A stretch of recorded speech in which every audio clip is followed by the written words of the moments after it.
All right, what's up, guys? Welcome back for Adventure Talk. This is our third Adventure Talk episode. How's it going? I'm doing Doing good. good. Who we? Yeah, I hear you. So we got Rick Stowe with us. What's going on, Rick Stowe? Oh, not much. Just kind of getting ready for summer. Got the garden going. Where are you at? You're in Tennessee, right? Yeah, Tennessee, right next to the Virginia line. Yeah, I was in Alabama weekend before last with Randall's Adventure Training doing a land nav course. That was a lot of fun, but it's also in the 40s, which is the first time I didn't sweat the entire time I was in Alabama. So that was a new experience, actually wearing a jacket there. Did you run into any of our old friends down there in Alabama? No, actually, I did not. Rich Ivy was not found on the land nav course. Yeah, well, Rich Ivy. They're up to some good stuff now. Ben, what are you up to? What's going on for you up there? Oh, just buried in work, making movies and music videos and all kinds of fun stuff. Yeah, you've been pretty busy up there, huh? Yeah, it's been a wild ride, but starting to kind of settle in a little bit and have some time to relax and enjoy myself. Yeah, Tim Four. John, how are you? What's going on up there in Boston?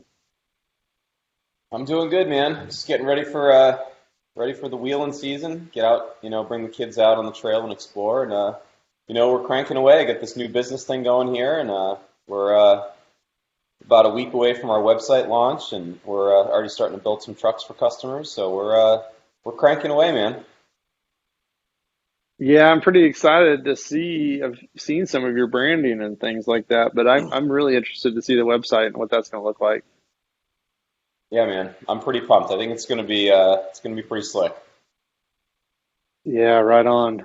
Well, we just got back from our first guided trip, our first MSX trip of the year, and had an interesting chain of events from the first day to the second day, and then by the end of it, of course, everybody's just totally in their element and don't want to go home. But we had some serious recovery situations down in southern West Virginia, and got to use just about every piece of our equipment, which is great for people that are doing this the first time, or maybe it's not their first time. But what's pretty awesome about it is everybody just leaves those trips and they've all connected and they're all friends after that. So that was pretty interesting. We're gonna have to get John down and do one of those. Rick's been on one or two of those, or at least several of our trips anyway. But Ben's actually done that trip down in southern West Virginia. You remember that?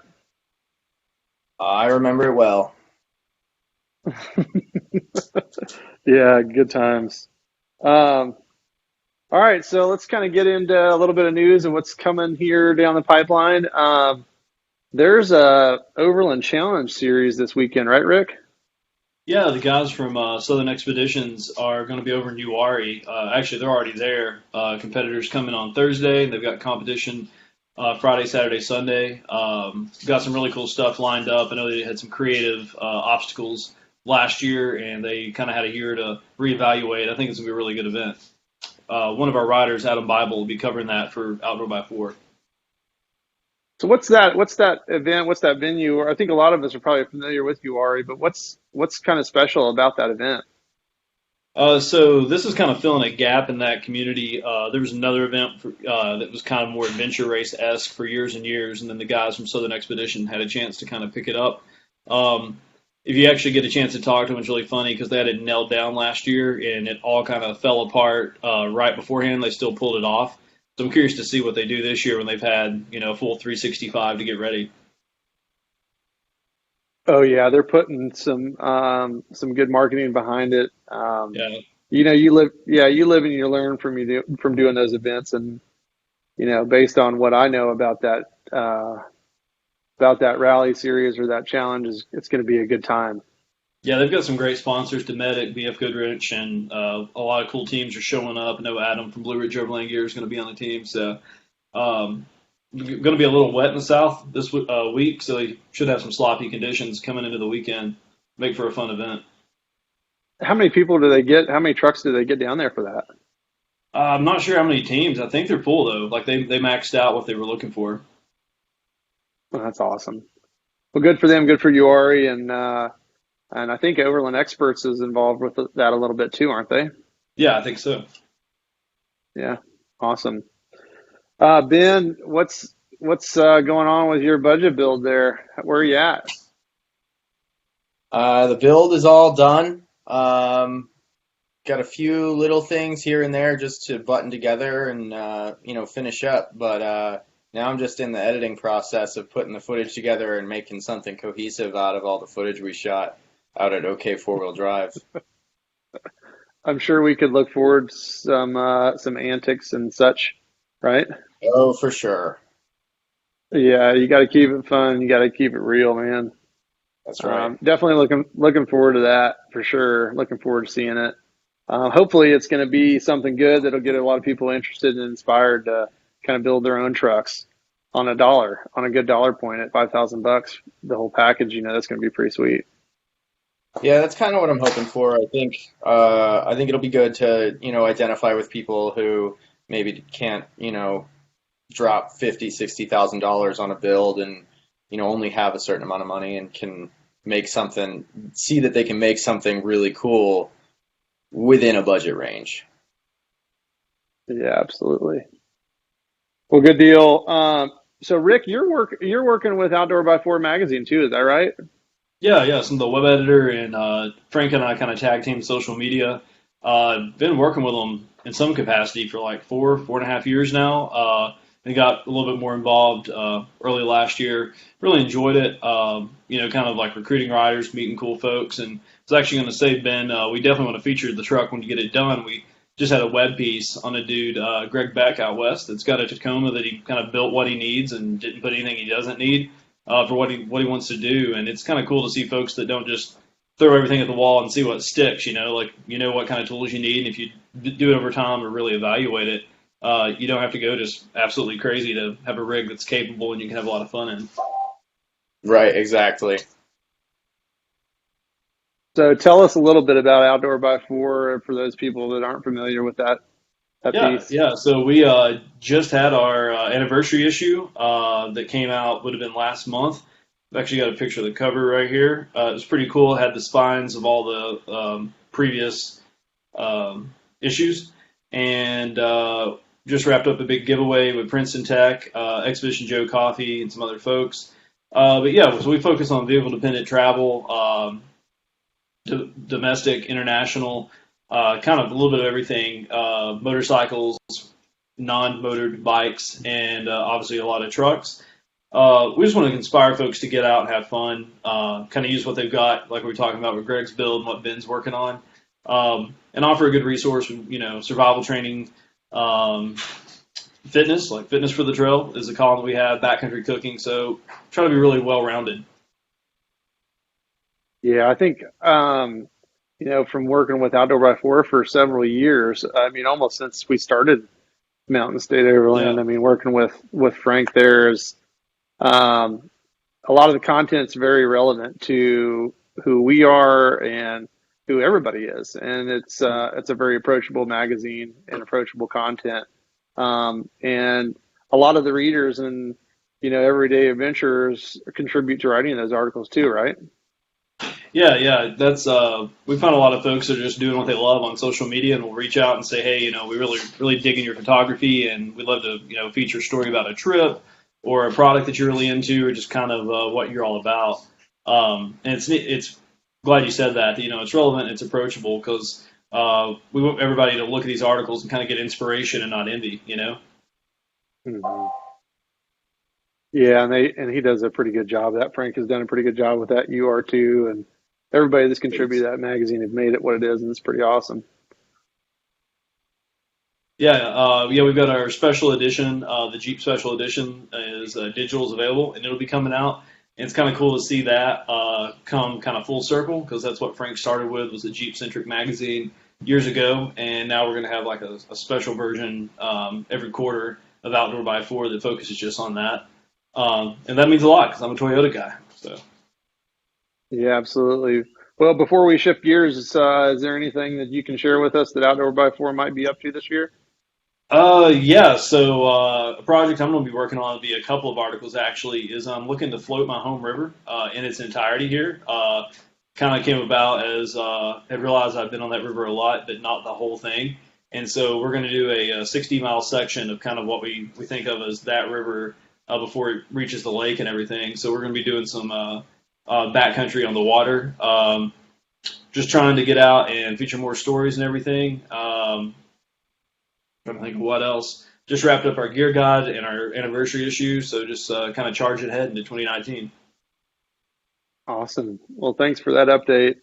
Well, let's shift gears into kind of our topic for discussion. When we ended, and have we, so how we've ended actually our first two adventure talks, and now probably end our third one this way as well, is what we're going to talk about next week. And before we closed out last episode, we were talking about, discussing how we do what we do, John, I mean, why don't you give us kind of an update on how you make adventure happen in your life? Yeah. Well, it's fairly complicated. With three kids at home and sort of shifting careers. I'm also a photographer, as everybody knows, but that allows a certain amount of flexibility, in the schedule, which has been nice. But obviously time in the woods is away from the camera, not making money. So, it's a challenge. It's definitely a challenge. I think, lately, the last couple of years, the way I make time is that, I incorporate my kids, in the adventure. I have a 9-year-old, a 6-year-old, and an almost 3-year-old, and they're all getting really excited about, anything outdoors. Whether it be just like running next door to the park and going mountain biking, or spending 5 days in the truck exploring Vermont. So right now the name of the game is just including the family, and and getting the kids out there, and getting them psyched and involved. So it's definitely a challenge, but it's a priority in our lives, so we make it happen.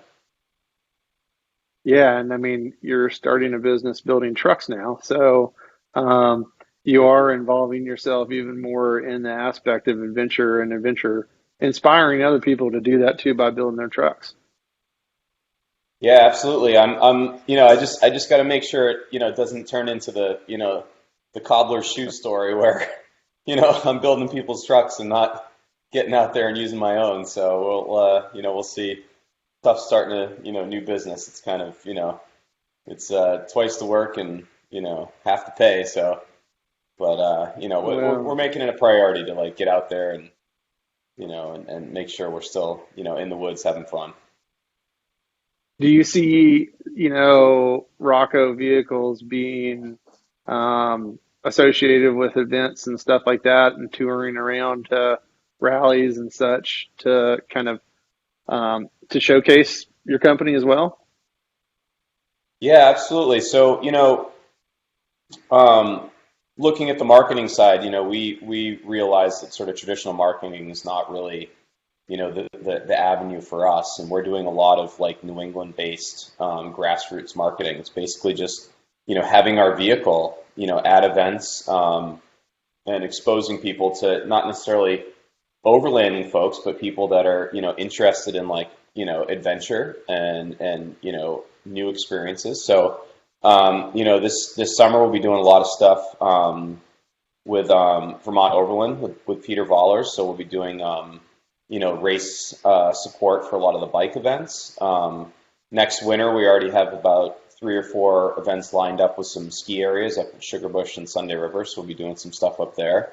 And then, we'll still be doing the traditional, we'll be at Expo East in the fall. We'll be at Vermont Overland, some of the more traditional, ways to sort of get out there and reach, potential family members. So, yeah, awesome. Yeah.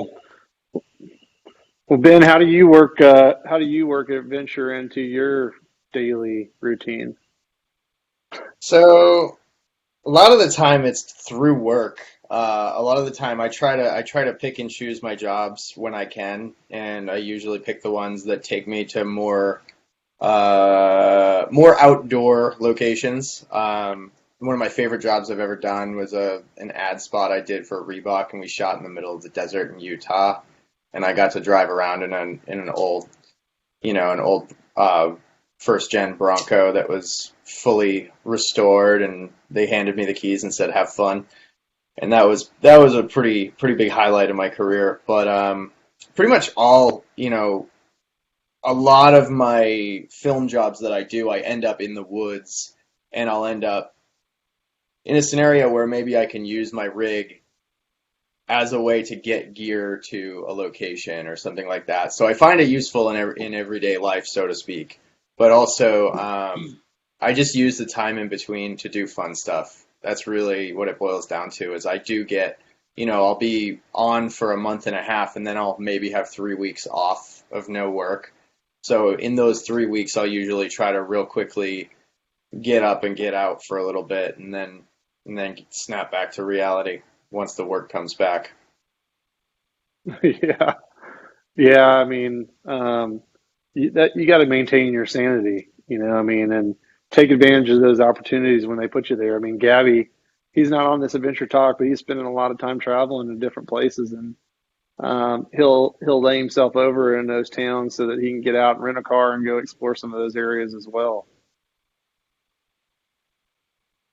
Yeah, and that's kind of what it Uh, boils down to is when you're, in a new place that you've never been before, you know, checking out the local fair, enjoying, figuring out where the best barbecue joint is. I was just in Tuscaloosa, Alabama last week on a Harley gig, and I was, talking to the locals, and they said, "Oh, you have to go to Dreamland." And I was like, "Well, what's Dreamland?" And they said it's the barbecue spot. And so I went to Dreamland. I ate it. The barbecue was pretty phenomenal. And then, of course, the next guy I talked to said, "Well, Dreamland's good, but this other place is even better." And so on and so forth, which I think is a trend there, is everybody has a better barbecue joint than where you just went. But nonetheless, I went home happy and tired. yeah, and with some good insights too. Oh yeah, for Um, sure. yeah, Rick, what about you? I mean, what do you do during the day, and how do you work that into your adventure schedule? Yeah, so outside of working in the magazine, I've been in education for almost 10 years in higher ed. And so certain times of year, it's really demanding. And especially then, man, even if it's just like an hour on the river on the way home, or honestly, there's been times where on my lunch break, I'll just go run like a local forest road or something like that and, eat lunch, just park the truck, make it just really those minutes turn into hours kind of situations. And those can really make a difference when you're kind of starved for that. And then we try to get out, Brandy and I, go for a hike in a local area, or if we're kind of visiting a new city, try to find some wilderness near that. Really just trying to work it in where you can. And then, of course, through the nature of the magazine, I'm lucky to get some pretty cool experiences that count as work too, just like spending 3 days in the woods down at Randall's Adventure Training a couple weeks ago with Land Nav, which, was just an awesome experience, but also to learn those skills, but also, working on an article for that. But yeah, I think just fitting it in where you can, and not getting in that mindset that you have to have like a month off or something like that to have an adventure. You can get in some pretty cool stuff, just with a early morning or a quick weekend trip. Yeah, that's a good point too, is which I think I'll speak to is, do you plan one big trip every year, or do you try to do as many weekends as possible? John, how can you answer that? I mean, so for me right now, it's just, it's doing sort of like the super long term, lengthy trips is kind of impossible at this point with the young kids. So, doing, a weekend here, a weekend there, like playing hooky for a day or two, pulling the kids out of school, or just going off on my own with a couple buddies. That's kind of the MO right now. And, to Rick's point too, like, I think that's such a valid point. We have this like grandiose idea of like, all right, we're gonna go on this like 9 month overlanding trip like across, and do like, from this point to this point, but you know, the daily, life doesn't always allow that. So I think it's really important too to like, to emphasize the importance of those sort of like those micro experiences, right? Where it's like you only have an hour or two. And I find myself doing that a lot, just like myself. Like I'm a big mountain biker, so an hour on the mountain bike is worth a whole weekend worth of adventure sometimes. But also just going to like the local. I live right in a river, but just hopping in the canoe with one of the kids, and just fishing for a half an hour is like, that also sort of satisfies my, need for adventure. So it's just, it's finding the balance and just getting what you can in the moment.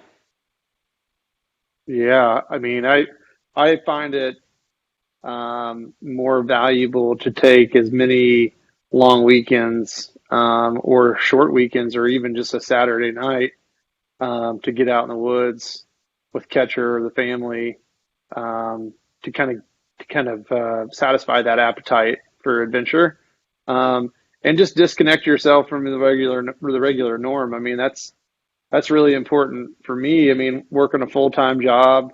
We got a 4-year-old who's going to be 5 in August. T-ball is right on the plate right now. There's a whole bunch of things going on, and I can tell you how busy I am with one child, but John can tell you how busy he is with 3. So finding those opportunities to integrate the people that are in your life instead of separating yourself from that will actually create more opportunity for you, and fulfill that kind of everlasting urge to put yourself in the middle of nowhere or see new places and experience those places with the people that are closest to you. If you're not fortunate enough to have that, then it doesn't matter. Then you just go do it when you can. The big trips are a lot of fun. I think Rick, John, on our New Hampshire and Maine trip, that was 2 weeks, right? And I think maybe Matt and Rick left a little bit early on that trip, but that was a freaking 2-week trip. Like, and that was Yeah. that was a big deal. Yeah, and kind of like it was kind of funny. I was just looking at this day at work, kind of banking that vacation time, and like John was talking about that balance. You want to like fare a Friday and a Monday here and there, but then also you kind of want to work towards a goal where come June or July, you've got some time to take off. And I think it's really just kind of like playing that game and figuring out what works for you. Um, it's I would love to be able to like take off and drive to the tip of South America or up through Canada or something. But right now it's just not really a option to do that and then do anything else for like a year. So right now I'd rather get down to North Georgia or head up to Backcountry Byway in Kentucky and do things like that here and there instead of just hoping one big trip goes well.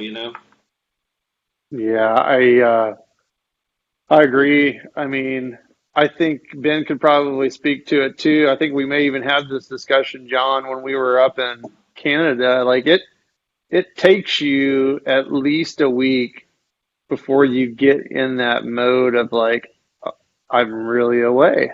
Like now I'm ready for this thing to take full course. And sometimes that'll take 2 weeks.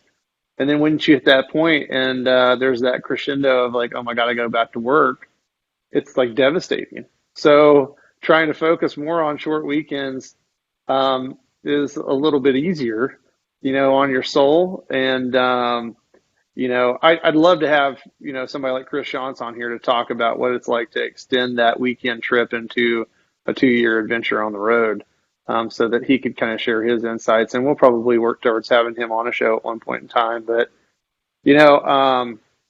sometimes those long trips, it takes you that whole time before you get dialed in. You said, wow, I'm really getting in the routine of being away and I want to stay away for a while, but then you got to come home. So there's so much to see in everybody's backyards, no matter where you live. We've tried forever to advocate that here on the East Coast, just simply because there are a ton of places. I mean, we just spent 3 days in the woods with we had somebody from Long Island, we had Tennessee, Northern Virginia.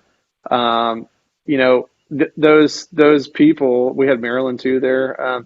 Those people, were either new to overlanding, had camped before, had never used their truck for that type of stuff, but they're those people that have full-time jobs, have careers, own businesses, that can only afford maybe a weekend or two a year and take advantage of those opportunities. But after coming and doing a guided trip or something like that and being introduced to this lifestyle, they'll probably make more time for it.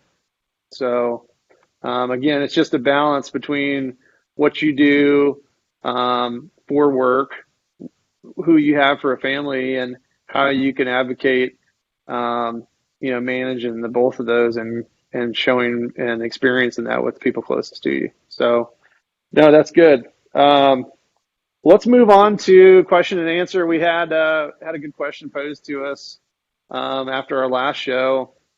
This will be a kind of fun one. We gave the guys kind of a heads up here before the show so they could think about it. I haven't been thinking about it at all, so I'm probably not going to listen to anything you guys have to say while I think about my answer. But the question is, what are your top 3 items for the trail, excluding truck and recovery gear? John? Oh, I get to start this one?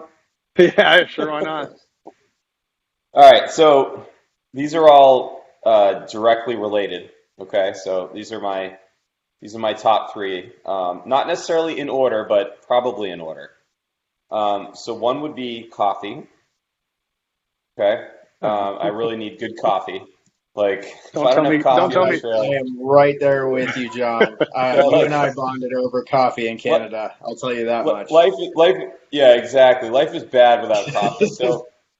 So, and next would be a shovel, because we know what happens after coffee. And pink hot dogs. Number three would be a really high quality wet wipe. I mean, if you don't have a wet wipe, you're just bummed. So that's my top. Is that recovery? Is that recovery gear? I don't think so. I think that's separate. That's okay. I'm glad you brought up the hot dogs, because at that point I had known John like 3 days, and I was driving the 4Runner and looked over and I thought he was dead. I was like, I'm driving a truck with a dead man in the passenger seat. Like, that's how bad it was. So for people that haven't watched that, yeah. So let's relive that real quick before we move on to the next person. For the people who haven't seen season 3 of Mountain State Overland, maybe John can give us a little insight on what happened there. Do I really have to? Well, I had one of the worst days of my life in a truck on a trail. And I decided to dive into some gas station red hot dogs that looked, promising and tasty. And it might or may not have been after a night of tequila drinking.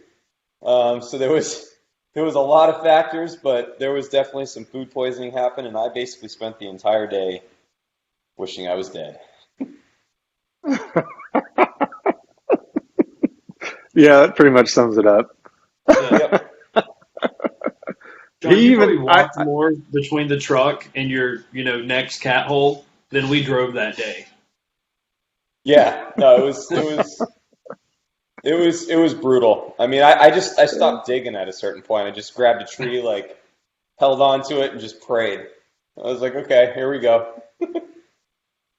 Yeah, your face was literally green. I can remember that distinctly because you were in the passenger seat, and you know the cartoon, like when it eats something bad and their face turns green, and that was totally John. I mean, it was totally there. But so Yeah, yes, yeah. that was a low point in my life. Hello, meet John Rutherford. Yes. All right, Ben, you look a little lonely up there on the screen. Tell us what your 3 items for the trail are, excluding your truck and recovery gear. So I don't know if you would consider it. It's not considered recovery gear, but I actually learned this one pretty quick. Waterproof boots.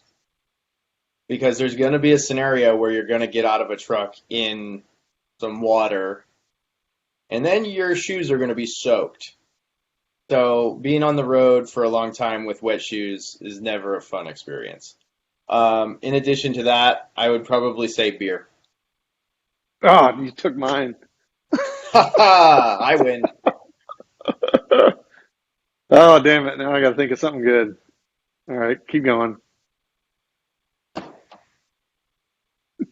Keep going. What Wasn't it else? just two things or was it three things?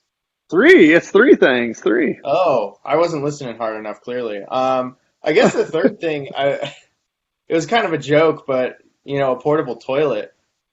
I'm not as rugged as some guys. I like to, have a nice solid seat to sit on and something that just captures everything. The hug a tree method Oh man, just never really man, worked for me. that's sacrilege. Oh my God. No, well, I mean, having a groover is kind of nice. Being the guy that, or the lady that's it's their turn to pull the sack out of there and clean it up before you hit the trail, that's not fun.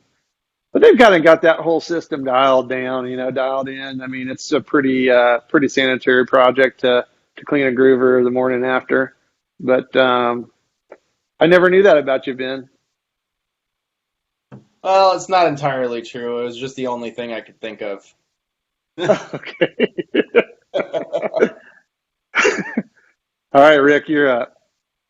Yeah, so I'll just like third or fourth the coffee thing. But for me, a good knife. Like I like to enjoy a lot of bushcraft stuff, so I've always got a knife or ten in the truck, a couple on my person.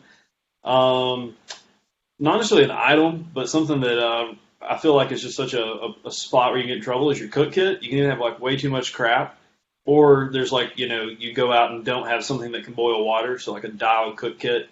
We found we can do pretty much everything we want to do with a scuttle and a jet boil, and just a couple of utensils keeps it pretty simple. And then I'm gonna have to go with a road flare. You can ask Gabby why, but you have self defense, signaling, and a fire starting method all in one piece there. So I keep a couple in the back of the seat at all times. Nice. So, was there a reason why? I mean, was there something fun about a road flare, or Yeah, just ask just Gabby particular? sometime. Like he Okay. laughed so hard at Expo West he almost died when I explained like the full philosophy. I mean, self defense. Somebody comes to your camp at night, you just jump out of your tent wearing nothing, holding a road flare. They're gonna leave you alone. Have you Oh have yeah. you had to use a road flare in self-defense before, Rick? I've had it in hand. We didn't have to ignite it, but yeah, it was in hand. Nice. Yeah. And then some good adventure buddies. So like I pulled a trick here, Jason. I turned my beagle into a bulldog. Yeah. She just, How'd you do that? what is going on? Yeah. Oh, that's great. No, I don't. I've been trying to think, but I've been just enjoying you guys share your top three this whole time. I I think one of my items. I'm not going to tell them in order because I don't know what priority they would be for me. But my top three are number one. I'd have to say my Deemer box. I really appreciate music at camp. That's music's important to me. It's important to my life. And being able to wind down once you got a fire started and you're sitting there chatting, I think that's probably going to be one of my top picks for luxury overland camping. Not speaking to backpacking and stuff like that because I'm obviously not going to lug that big thing through the woods on my back.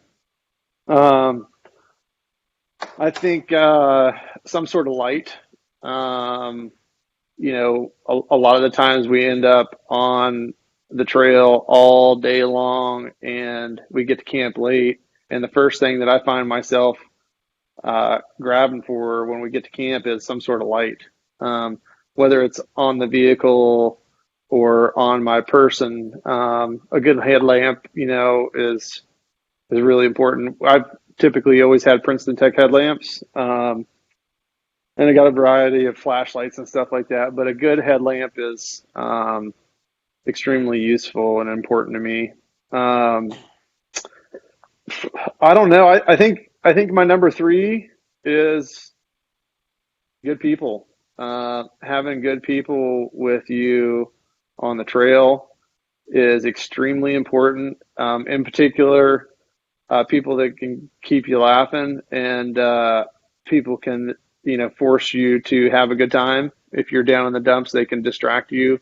Um, if you're having a good day, they can laugh with you. I mean, I would say that's my number one of my three, I think, is the people that you're around and the people that you surround yourself with. So, I've been fortunate enough over the last 5 years of doing all this overland and stuff to kind of to center myself around some pretty amazing people. So, I'll use John's toilet paper to wipe my tears now.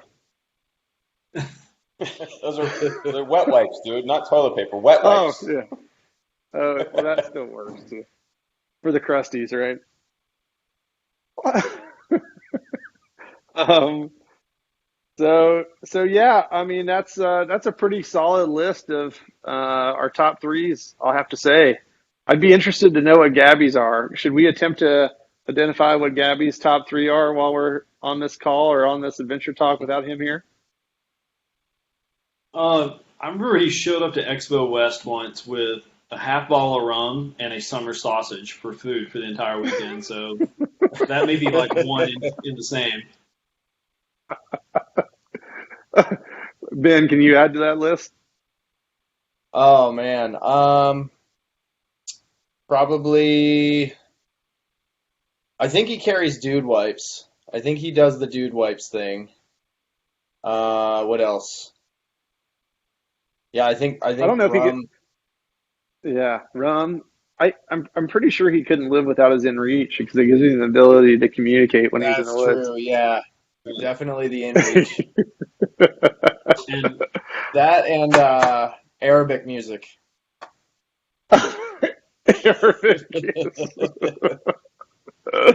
Oh my God, In that's so Canada, I true. listen to a lot of Arabic music.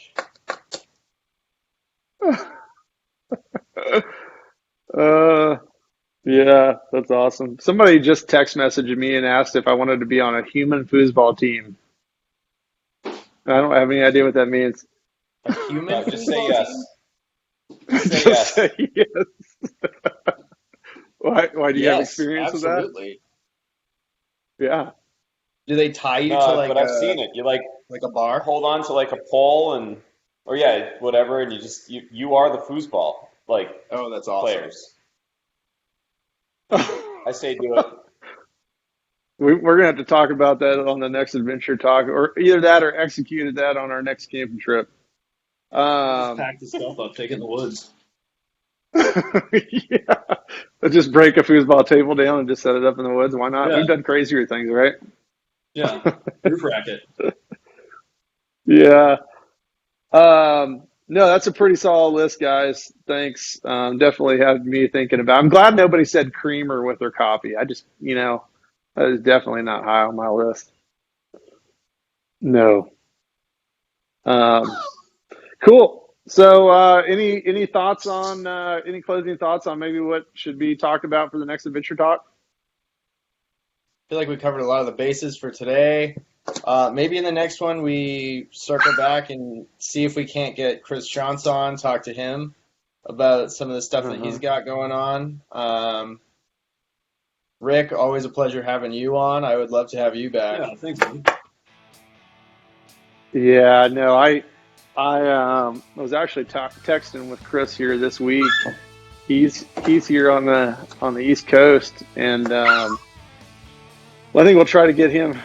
I think Rick's beating his dog up there or something. I don't know what's going on. Yeah, that's a puppy that desperately wants to be doing anything but being held. So Oh, I thought you changed your dog into another dog again. I did. It was back on the beagle, and now it's the bulldog. Yeah. One never shuts Yeah. up. This one never makes noise. Well, let's try to get Mr. Shantz on for the next adventure talk if we can. If not, we'll get him on at some point. Thanks, Rick, for joining us. Thanks, Outdoor by Four, for all the great content, and thank Thank you you for guys. watching. Absolutely, man. And thanks to OK Four Wheel Drive, Cooper Tire, Adventure Imports, Midland USA for our comms and our trucks, Garmin Outdoors for navigation, and BlueJeans for making this adventure talk a reality on YouTube. Again, thanks everybody for your support. We'll see you later. Head in the clouds, feet on the ground. But I ain't complaining.